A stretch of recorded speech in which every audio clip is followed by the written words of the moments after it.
Em 399 a.C., Sócrates é julgado e morto. Platão, como era seu discípulo, começou a viajar. Ele foi à Magna Grécia, que hoje em dia é o atual sul da Itália. Lá, ele conheceu Arquímedes de Tarento, um sábio governante que inspirou em Platão ideias de governante para a solução de problemas políticos. Platão também foi ao Egito, mas nada se sabe sobre essa viagem, somente que ele começou a escrever seus diálogos nessa época, que também eram considerados socráticos. Platão foi a Sicília, onde residiu em Siracusa, que era uma cidade-estado. O seu objetivo com essa viagem era educar o rei Dionísio I. Lá, ele começou uma amizade com Dáio, um político de extrema importância, ambicioso, um homem de muita cultura, a quem as obras de Platão interessavam profundamente. Mas a viagem não foi bem sucedida. Lá, ele tentou implantar suas ideias políticas. Também na sua viagem para a Sicília, que foi a sua viagem mais importante, Platão conheceu Aristóteles. Lá, ele foi aluno de Pitágoras, no qual se apaixonou muito pela matemática e voltou a Atenas para fundar a academia.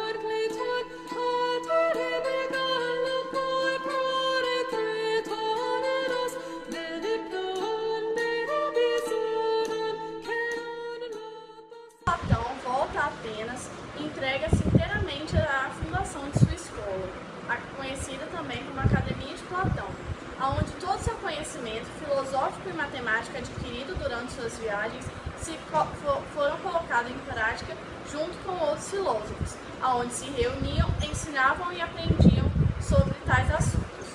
E essa academia durou durante um milênio.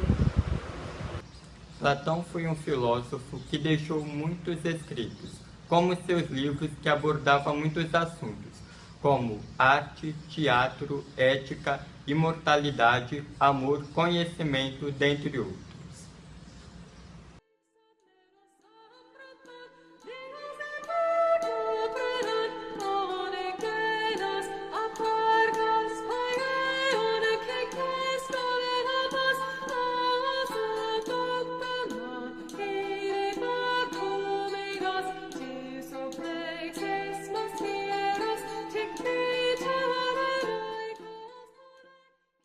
O mito fala sobre prisioneiros que vivem numa caverna desde o nascimento acorrentados, que passam o dia olhando para uma parede no fundo, que é iluminada por uma luz gerada pela fogueira. Nessa parede são representadas sombras de estátuas que representam plantas, animais, objetos, cenas do cotidiano, e os prisioneiros ficam julgando as situações. Vamos supor que um dos prisioneiros seja forçado a se libertar das correntes e explorar o interior da caverna e o mundo externo. Entraria em contato com a realidade e perceberia que passou esse tempo todo julgando e analisando apenas imagens que eram projetadas por estátuas. O que Platão quer dizer com o mito? Os seres humanos têm uma visão distorcida da realidade. No mito, os prisioneiros somos nós que enxergamos e acreditamos apenas em imagens criadas pela cultura, conceitos e informações que recebemos durante a vida. A caverna simboliza o mundo, pois nos apresenta imagens que não representam a realidade. Só é possível conhecer a realidade quando nos libertamos dessas influências culturais e sociais, ou seja, quando saímos da caverna.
Para Platão, toda virtude é conhecimento.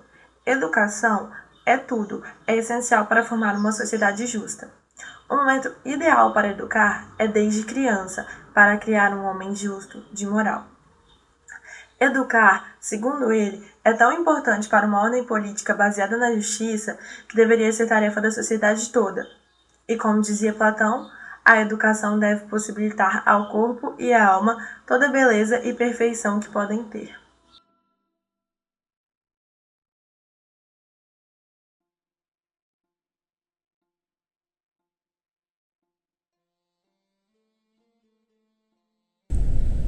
Segundo Platão, a alma tem 3 partes imateriais.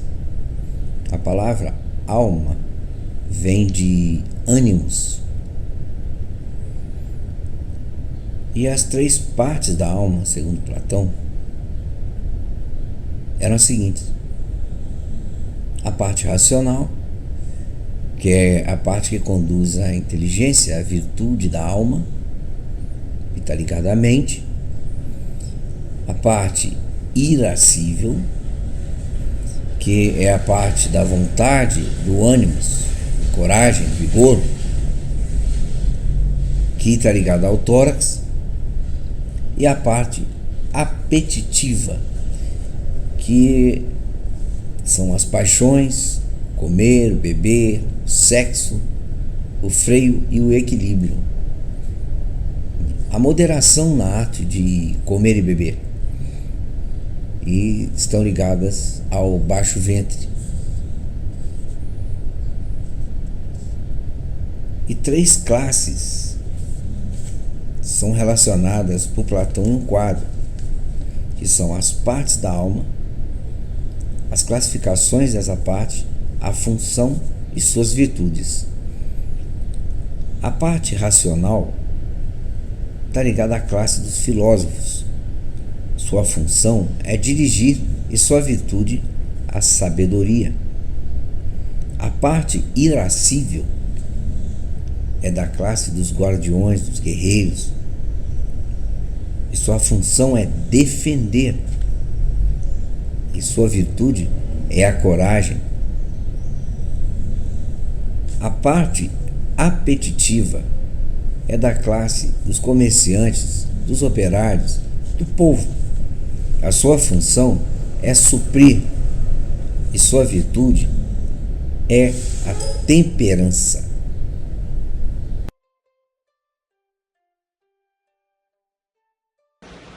Assim como Sócrates serviu de inspiração para Platão, Platão também contribuiu com suas ideias para outros filósofos, dentre eles Santo Agostinho.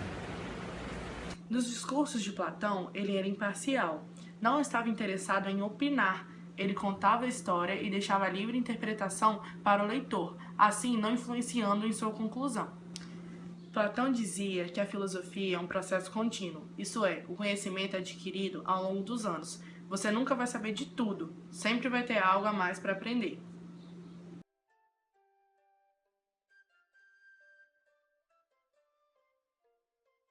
Platão pregava um amor baseado na alma da pessoa. Dizia ele que não deveríamos nos prender ao amor externo, ou seja, a beleza, e sim ao amor interno, que seria a sabedoria. Deus Eros era o deus do amor, e esse amor estava ligado à pureza. Hoje em dia, esse sentido de amor platônico mudou. Ao invés de amor pela alma, significa amor não correspondido. E esse amor de hoje em dia, para Platão, significa uma doença mental. Então morreu o grande filósofo Platão, no ano de 348 ou 347 a.C., aos seus 80 anos de idade. Aristócles de Atenas, mais conhecido como Platão. Este nome foi dado pela forma de seu corpo, que dava a impressão de um quadrado, devido a seus ombros largos, e patos significa largueza.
Lara. Platão travou relações com Sócrates, que era 40 anos mais velho que ele. Para isso.